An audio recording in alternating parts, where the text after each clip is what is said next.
नमस्कार, मैं हूँ श्वेता झा और इस वक्त मैं मौजूद हूँ द मिलियनेयर क्लब मीट में। जी हाँ, मिलियनेयर क्लब मीट इस बार खास है और कई मायनों में खास है क्योंकि गोल्डन अपॉर्चुनिटी इस बार लोगों को मिलने जा रही है। उसके बारे में हम आपको बताएंगे, लेकिन उससे पहले बता दें कि बड़ा बिजनेस ने एक बार फिर से लोगों के सामने अपार संभावनाएं पेश की है। लोगों को फिर से ये यकीन दिलाने की कोशिश की है कि आप सपने तो देखो, साकार यहाँ हम आपको करके दिखाएंगे।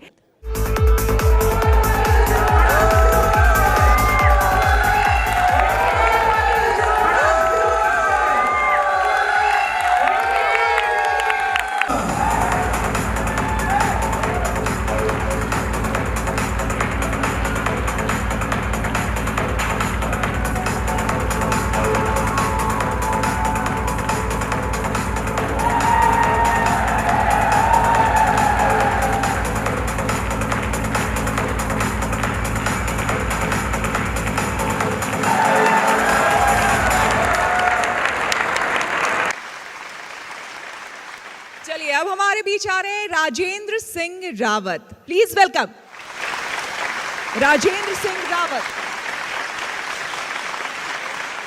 ये जो विश्वास आपके अंदर जगा राजेंद्र जी मैम।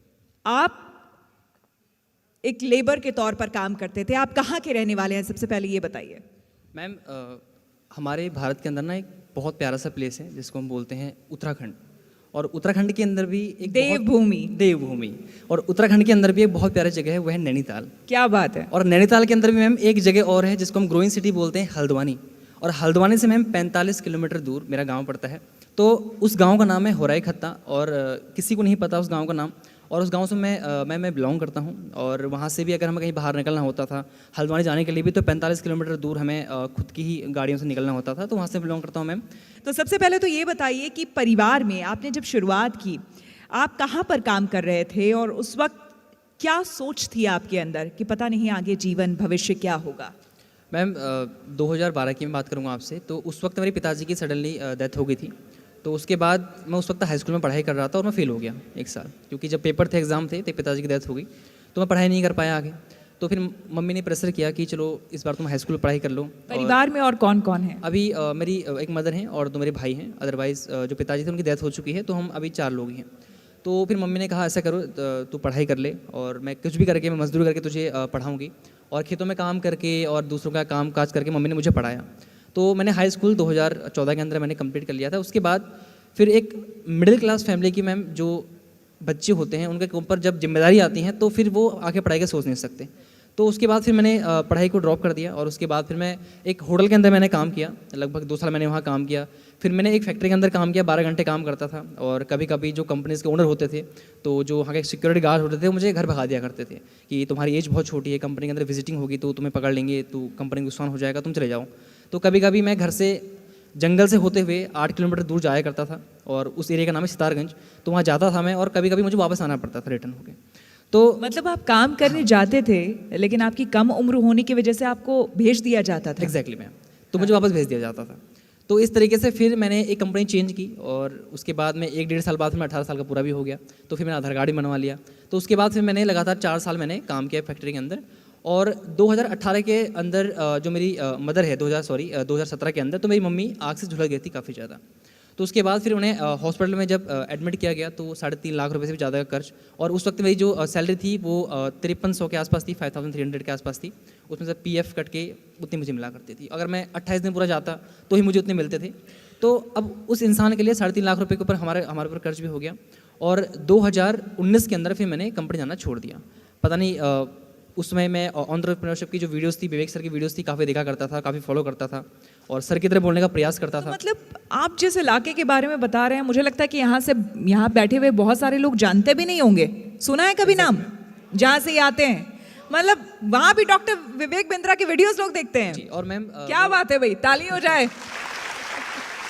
तो 2020 के अंदर जब लॉकडाउन लगने वाला था, उससे पहले ही मैंने IBC के बारे में कुछ सुना था, लेकिन मैंने उतना इंटरेस्ट शो नहीं किया था क्योंकि इन्वेस्टमेंट लगती थी। तो उसके बाद जब 2020 के अंदर ही how to start a startup का जब विवेक सर का प्रोग्राम हुआ, तो उसको मैंने अटेंड किया, वो भी पेड़ की डाल में बैठ के, क्योंकि पेड़ की डाल के ऊपर, टॉप के ऊपर मैंने नेटवर्क आता था। क्या बात है, पेड़ की डाल पे बैठ करके अटेंड किया है। जी। तो मैंने उसको जो डोंगल होता है उसको मैंने ऊपर रख दिया, पेड़ में बांध के रख दिया ऊपर, और नीचे मैं डाल के बैठ के मैंने आराम से उसको अटेंड किया। लगभग 1.5-2 घंटे का वेबिनार था। तो वहाँ मुझे आईबीसी के बारे में पता चला। तो एक अंदर से एक हिट हुआ कि शायद हो सकता है मैं इसमें कुछ कर जाऊँ, क्योंकि मुझे थोड़ा सा, मैं एक ऐसा इंसान था कि मैं बैठे बैठे काम करना चाहता था, और मैं घर में बोल चुका था कि मैं कंपनी नहीं जाऊँगा, और ऑलरेडी 1.5 साल से मैं घर में बैठा हुआ था। तो फिर जब मैंने आईबीसी के बारे में सुना और जब मैंने पता किया तो काफ़ी इन्वेस्टमेंट थी, और एक 5,000 कमाने वाले इंसान के लिए मैम वो शायद 70-80 हज़ार रुपये देना वो मेरे बस की बात नहीं थी, मैं बी ऑनेस्ट बोलूँगा यहाँ पर। तो उसके बाद जब मैंने घर में मम्मी से कहा तो मम्मी ने कहा बेटा देख, ये बड़े बड़े लोगों को काम होते हैं, जिनके पैसे होते हैं वही ये कर सकते हैं। ऑलरेडी मैं कई जगहों पर पैसे फंसा चुका था पहले ही, और काफ़ी कर्ज और करवा चुका था। तो मम्मी ने कहा अब देख तू मत कर, तू कहीं कंपनी चले जा। और जब घर वालों ने काफ़ी प्रेशर किया तो मुझे लगा शायद मुझे कंपनी चले जाना चाहिए, तो फिर मैंने वो ड्रॉप कर दिया। शायद मार्च अप्रैल के बीच में वो सेशन हुआ था, तो मैंने ध्यान नहीं दिया। तो फिर मैंने जब लॉकडाउन बढ़ता गया, तो उसके बाद फिर मैंने 2020 25 दिसंबर के अंदर मैंने आईबीसी ज्वाइन किया, और वो भी मैंने अपनी जो मदर थी उनकी मम्मी ने अपने जो शादी में उन्हें गहने मिले थे उनको उन्होंने सेल किया, और देन मुझे फिर आईबीसी बनाया। तो उसके बाद मैंने काम करना स्टार्ट किया मैम, और 25 दिसंबर 2020 को मैं एज अ आईबीसी बड़ा बिजनेस के अंदर एनरोल हुआ और वहाँ से काम करना स्टार्ट किया। और आज कहाँ पर पहुँच गए? मैम आज मैं तकरीबन 2 करोड़ का बिज़नेस हम कर चुके हैं, और उसी के साथ साथ यूट्यूब के ऊपर 60,000 से भी ज़्यादा लोगों को आज मैं सिखा पाता हूँ, स्किल सेट के ऊपर, माइंड सेट के ऊपर ट्रेनिंग दे पाता हूँ। 60,000 से ज़्यादा लोगों को? और आपकी उम्र क्या है? अभी मैम 23 साल, 23। 23 साल जी। 23 साल में 2 करोड़ का बिजनेस 60,000 से ज्यादा लोगों को सिखा रहे हैं, और क्या चाहिए यार? Many congratulations once again. Thank you so much.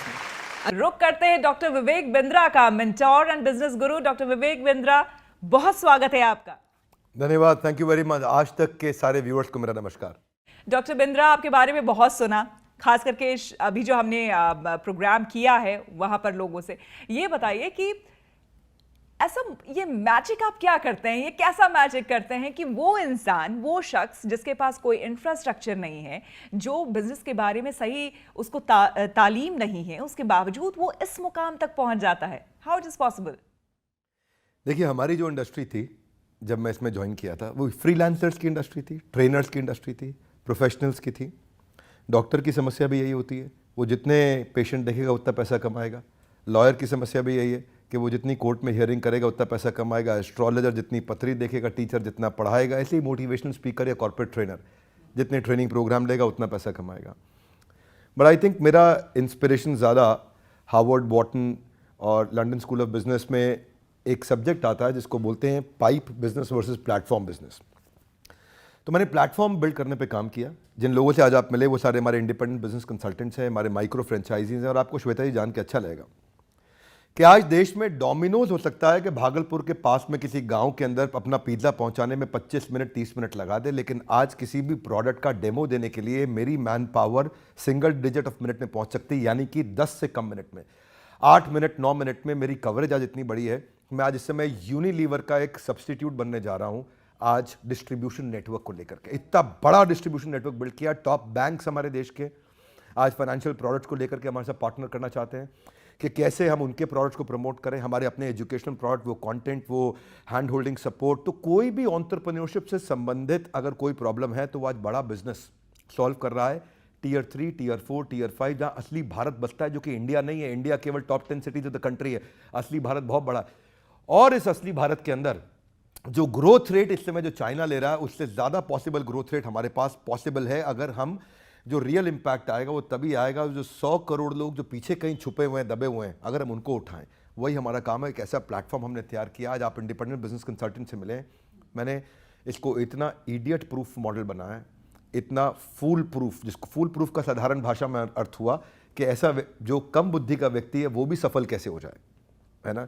या जो ये आपके कोर्स में बाकायदा बताया जाता है। हम अपने कोर्सेज में, अपने हैंड होल्डिंग सपोर्ट में, अपनी टेक्नोलॉजी के माध्यम से, अपनी लीडरशिप के माध्यम से, हमारी सफलता हमारी लीडरशिप, हमारी टेक्नोलॉजी और हमारा प्लेटफॉर्म ही है, जिसके कारण आज हजारों लाखों लोग हमारे साथ में मिलकर ग्रो कर रहे हैं। तो अगर मैं आपसे अगर ये पूछूं कि एक शख्स जिसने MBA किया हो, दूसरा शख्स जिसने आपका कोर्स किया हो, वर्सेस, तो वो ज्यादा बड़ा सिंपल। मेरा काम नहीं है कि मैं अपनी तारीफ करूं, अच्छा रहेगा आप उन लोगों से मिलें, उनके टेस्टिमोनियल्स लें, उनसे जानें। हाँ, क्योंकि देखिए MBA मैंने भी किया, लेकिन मैं अपना MBA में ये समझता हूं कि जो कंसेप्चुअल जो थियोरेटिकल क्लासरूम बेस्ड अप्रोच के साथ पढ़ाया जाता है, जो वाइट बोर्ड पर पढ़ाया जाता है, वो पढ़ाई एक्चुअली एप्लीकेशन में इसलिए नहीं आ पाती क्योंकि जो प्रोफेसर आपको पढ़ा रहा है वो प्रोफेसर भी ज़्यादातर चांसेस हैं कि उसने इसीलिए प्रोफेसर बना कि उसको कोई और अच्छा काम नहीं मिला। हमारे देश के प्रोफेसर जिनकी मैं इज्जत तो करता हूँ, पर मैं चाहता हूँ कि वो ग्रो करें, क्योंकि उनकी जो थियोरेटिकल पढ़ाई है वो एग्जीक्यूशन में मदद नहीं कर पाती। तो MBA की पढ़ाई किससे होनी चाहिए? देखिए, अगर आप डॉक्टर्स को देखें ना तो उनकी क्लासरूम लर्निंग इफेक्टिव नहीं होती, उनकी बेड साइड लर्निंग इफेक्टिव होती है। यानी कि अस्पताल में बेड के साइड पे खड़े होकर वो जितना सीख सकते हैं उतनी क्लासरूम में पढ़ करके नहीं सीख सकते। ठीक उसी प्रकार बिजनेस में भी, जिसने बिजनेस किया हो जब वो बिजनेस सिखाता हो, तो हमारे जो बिलियनियर प्रोफेसर्स हैं जब वो आके बिजनेस सिखाते हैं, जिन्होंने खुद बिजनेस को बिल्ड किया, तो वो पढ़ाई बहुत काम की होती है। डॉक्टर बिंद्रा, आप ही की बात से यहीं से मैं आगे बढ़ाती हूँ। आपने कहा कि practical knowledge is very important, वो बहुत ज़रूरी है थ्योरेटिकल से। आप ये मुझे बताइए कि आपके जितने भी कोर्सेज हैं वो सारे ऑनलाइन हैं मोस्टली, तो उसमें प्रैक्टिकल नॉलेज तो कोई भी इंसान गेन उस समय कर नहीं रहा होता है, उसके बावजूद वो कामयाब कैसे होता है? नहीं, पहले तो खैर डिजिटल नहीं है, सब फिजिकल है, फिजिकल प्लस डिजिटल। हमारे फिजिकल इवेंट्स भी होते हैं, लोग वहाँ भी आते हैं, लेकिन ये मेरे अलावा कई लोग पूरा डिजिटल भी कर रहे हैं। मैं उनके लिए भी कहना चाहूँगा और अपने लिए भी कहना चाहूँगा कि डिजिटली भी आपके पास इंटेलिजेंस होना चाहिए कि आप कंटेंट का डिसेमिनेशन करते कैसे हैं। आप राइट एनिमेशंस देते हैं, राइट फ्रेमवर्क देते हैं, आप अगर चैट बेस्ड सपोर्ट देते हैं, कॉल बेस्ड कोच का सपोर्ट देते हैं, और अगर फिजिकल इवेंट्स भी करते हैं, आपको फ्रेमवर्क्स देने आते हैं, आपको रोल प्लेस कराने आते हैं, आपको क्वेश्चनर्स एक्सरसाइजेज आती हैं और आप उसका फॉलोअप टाइमली ले पाते हैं, एग्जीक्यूशन फ्रेमवर्क, तो हमारा काम केवल डिजिटल नहीं है, डिजिटल से बहुत आगे है। हम लोग इस इंडस्ट्री के अंदर नंबर 1, 2, 3 नहीं है कि आज तक नंबर 1 है, लेकिन हम अपनी इंडस्ट्री में दी ओनली 1 है। दी ओनली 1 का मतलब है कि नंबर 1 पे भी हम हैं, 2 पे भी हम हैं, 3 पे भी, 4 पे भी, 5 पे भी। वो सारी रैंक हम इसीलिए होल्ड करके चलते हैं क्योंकि हम रोज कंज्यूमर के नज़दीक बैठते हैं कि इसको क्या तकलीफ आ रही है, उसकी तकलीफों को कैप्चर करते हैं, उसको प्रोडक्ट में डालते हैं, फिर तकलीफ को कैप्चर करते हैं, प्रोडक्ट में डालते हैं। ये मंथन हम लोग लगातार करते हैं कि कंज्यूमर को चाहिए क्या है। असली ऑर्गेनाइजेशन ना श्वेता जी सफल वही होती हैं जो कस्टमर के हिसाब से प्रोडक्ट बनाती हैं, अपने हिसाब से नहीं। एक बहुत बड़ा इवेंट, एक मेगा इवेंट अभी अभी आप लोगों ने देखा, जिसमें हमने इंटरव्यू किया उन लोगों को और जाना उन लोगों के बारे में जो आपने देखा कि कहाँ छोटे से कस्बे से निकलकर बड़े बड़े सपने देखने वाले लोगों ने वाकई अपने सपने आज साकार किए और पूरे किए हैं। और उन सभी का यही कहना था कि अगर उनके साथ डॉक्टर विवेक बिंद्रा नहीं होते, उनका मोटिवेशन नहीं होता, उनके कोर्सेज नहीं होते, तो शायद उनके लिए इस मंजिल को पाना मुश्किल होता, और मुश्किल ही नहीं, नामुमकिन होता।